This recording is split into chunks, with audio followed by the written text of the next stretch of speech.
Was the regular season finale, rivalry game, CBS national TV, NCAA tournament bid still kind of floating around out there? This is pretty much about as good as it gets for you as a college basketball player. Can you kind of talk about what this all means on Saturday? Obviously, you just kind of touched on a little bit of the severity of the game. It's gonna be a war without all that at stake. I mean, it's just a rivalry. Obviously, you know how we feel about each other, and it's a really important game for both groups. So I'm really excited. This is what you prepare for. This is what you play for. So I'm believing in my guys, and we're putting in the work. So I'm excited for the game. What's the mood of the team? What's the mindset right now? Obviously, you guys know what's at stake. You don't need a coach to tell you. You don't need the media to tell you. How would you kind of describe the focus of the squad? I mean, we're really focused right now. We're really focused on just getting better, maximizing every day.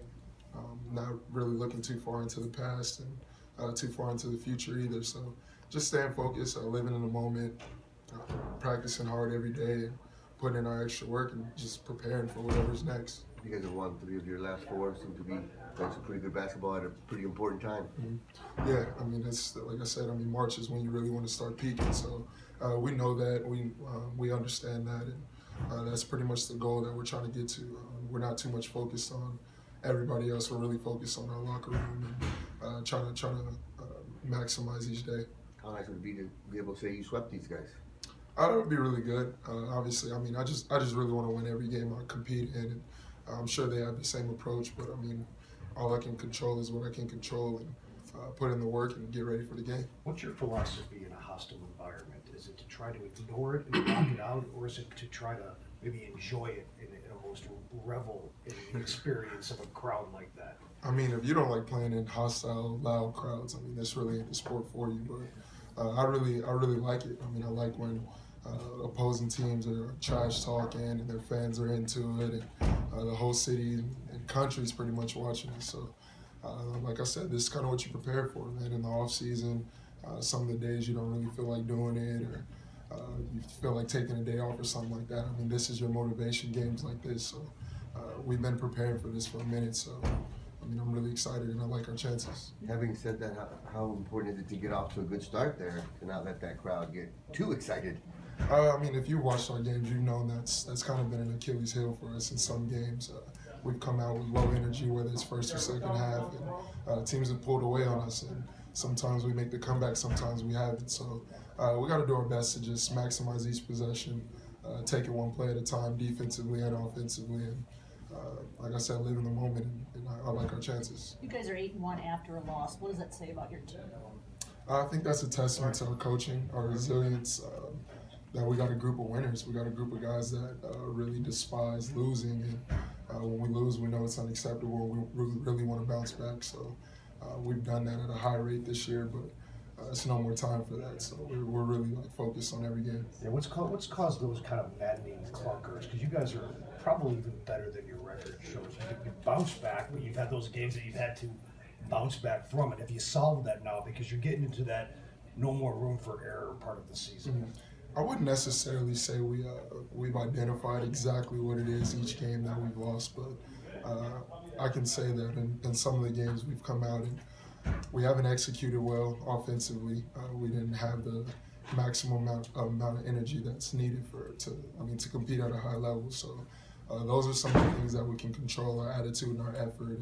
And when we play hard and execute offensively and defensively, we're a really tough team to beat. When you look back on it, do you feel like that was the case at Oregon, or just because they're obviously playing a lot better now too? They won the game. They played really well. They hit shots. I mean, I'm not sure exactly our shooting percentage, but I know we probably missed like 18 to 23s or something in that game. So, I mean, shooting like that, you're not going to beat too many teams. But I wouldn't say that's the exact reason we lost. Like I said, compliments to them. They played well. We didn't execute. We didn't do what we were supposed to do, and we paid for it. So we just got to do a better job moving forward. We don't get to see Bobby until he gets on the court. What is he like before games in the locker room with you guys? I don't want to quote myself again, but no, I mean he's a fierce competitor. It takes a competitor to understand his tactics, his way of getting guys motivated, his way of going about his days. I mean, he's really intense. I mean, he rides the bike 15 miles and stuff on game day. So he does all kind of crazy things, but I mean, he's like I said, he gets us to play hard. He gets us to respect him and want to go the extra mile for him. Last time you guys played Arizona, he busted out some sprints before the game. Has he done anything this week to try and create an edge? I know he's talked a lot about creating an edge. I mean, at this point in the season, if you don't got an edge, I mean, we're in a lot deeper trouble than we expect. But like I said, all our guys we know what's at stake. We know what type of environment we're coming in. Last year, I was able to actually make that trip and see it from a fan's perspective. So I kind of know what to expect crowd-wise and just environment-wise. And I've been trying to preach that to my young guys. And I mean, they've done a really good job. They've been really receptive to everything I've said and Bobby said. And like I said, I really like our chances going in this weekend. Bobby's never beaten those guys down, even as a player. Do you get the sense that this is a little more important to him? I mean, it should be, for sure.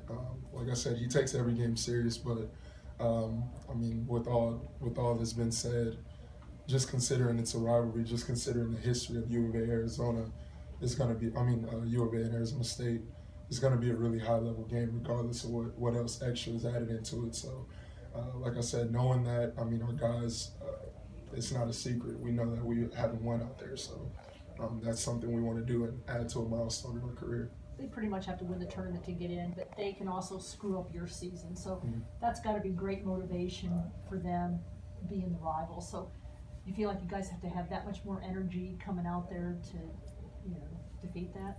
I mean, you always got to play exceptionally hard when you're on someone else's home court. I like to say you got to be at least 10 points better than a team going into their home court, because I mean, you got to consider some of the calls they're going to get, that extra energy, and then if I'm not mistaken, it's their senior night, correct?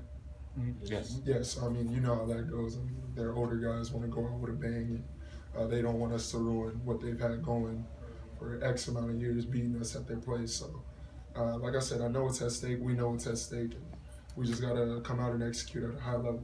You guys feel like the NCAA tournament, the bubble situation maybe gets a little better if you win this game and you can relax a little bit into the next week, or does that factor at all?